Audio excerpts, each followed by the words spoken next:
हाय दोस्तों, कैसे हो। फिर एक कहानी लेकर आई हूँ, पति पत्नी के झगड़े।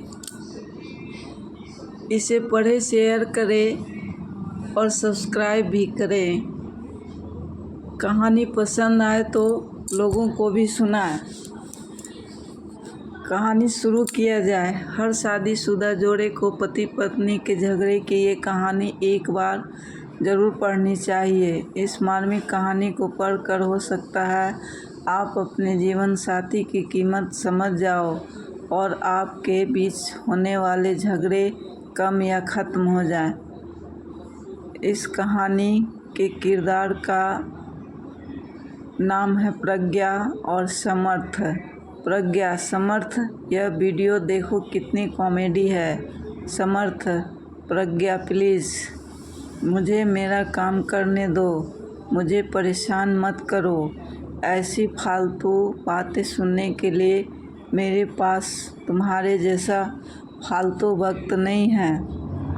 प्रज्ञा, समर्थ, आजकल मेरे लिए तुम्हारे पास टाइम ही नहीं रहता और तुम्हें मेरी सभी बातें फालतू और गलत ही लगती है। तुम्हारी नज़रों में मैं इतनी ही बुरी थी तो तुमने मुझे प्रपोज करके शादी क्यों की। सब्सक्राइब ज़रूर करें। समर्थ, हाँ, भूल हो गई मुझसे, लेकिन अब क्या फ़ायदा यह सब बोल के कि हुई भूल अब भी निभानी तो पड़ेगी ही ना ज़िंदगी भर। समर्थ के ऐसे शब्द सुनकर प्रज्ञा की आंखों में आंसू आ गए। प्रज्ञा, ठीक है, तो फिर तुम्हें मेरे होने से इतनी ही तकलीफ़ होती है तो मुझे लगता है कि हम अलग हो जाते हैं। समर्थ के ऐसे शब्द सुनकर प्रज्ञा की आंखों में आंसू आ गए। प्रज्ञा, ठीक है, तो फिर तुम्हें मेरे होने से इतनी ही तकलीफ़ होती है तो मुझे लगता है कि हम अलग हो जाते हैं। दोनों की यह बातें चालू थी तब अनु का कॉल प्रज्ञा के मोबाइल पर आया। अनु समर्थ और प्रज्ञा दोनों की कॉमन फ्रेंड थी। प्रज्ञा अनु का कॉल उठाती है लेकिन अनु कॉल पर रो रही थी। प्रज्ञा, अरे बोलो ना कुछ, क्या हुआ? आंटी की तबीयत अच्छी नहीं है क्या? अनु, माँ की तबीयत अच्छी है प्रज्ञा। ऐसा बोलकर अनु फिर से फूट फूट कर रोने लगी। प्रज्ञा, अनु तुम पहले रोना बंद करो और मुझे ठीक से बताओ आखिर क्या बात है। मुझे अभी डर लग रहा है। अनु, जल्दी बताओ क्या हुआ। अनु, प्रज्ञा, राहुल।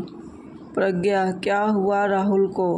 अनु, प्रज्ञा, कल रात को कश्मीर में आतंकवादियों के साथ गोलीबारी में राहुल को 4 गोली लगने से राहुल शहीद हो गए। अनु, प्रज्ञा, राहुल।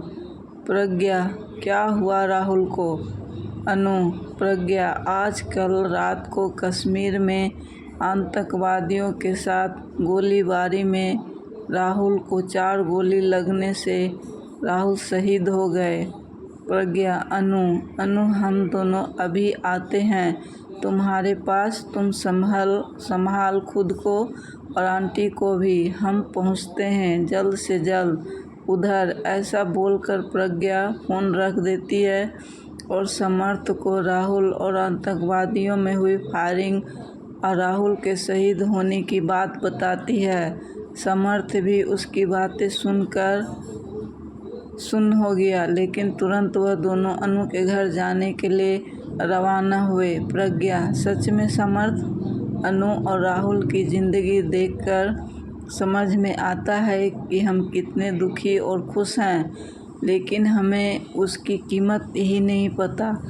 हम हमारे ज़िंदगी में छोटे छोटे दुख में उलझे रहते हैं। समर्थ, हमारा देश सुखी और प्यार से रहे, इसके लिए हमारे देश के जवान अपने परिवार को छोड़कर देश की सीमा पर अपनी जान की परवाह न करके हमारे लिए लड़ाई करता है, तभी हम यहाँ पर जाति, धर्म, पैसा, प्रेम, वक्त ऐसी छोटी बातों पर एक दूसरे से झगड़ा करते हैं।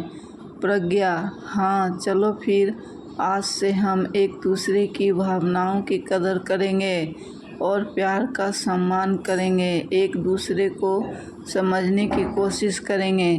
समर्थ: हाँ, और हम ये सुनिश्चित करेंगे कि हमारे सुख और खुशी के लिए जो जवान सीमा पर लड़ते हैं, जो शहीद होते हैं, उन्हें और उनके परिवार को सुख के कुछ पल दे सके। हमसे जितनी छोटी देश सेवा हो सके उतनी करें और देश का कर्ज चुका सकें। हमें सीख रही मिलती है कि पति पत्नी को आपस में झगड़े नहीं करने चाहिए, एक दूसरे के भावनाओं को ठेस नहीं पहुंचाना चाहिए। कहानी अच्छी लगी या नहीं बताओ। लाइक, शेयर और सब्सक्राइब ज़रूर करें। कहानी शेयर अवश्य करें। थैंक यू, धन्यवाद।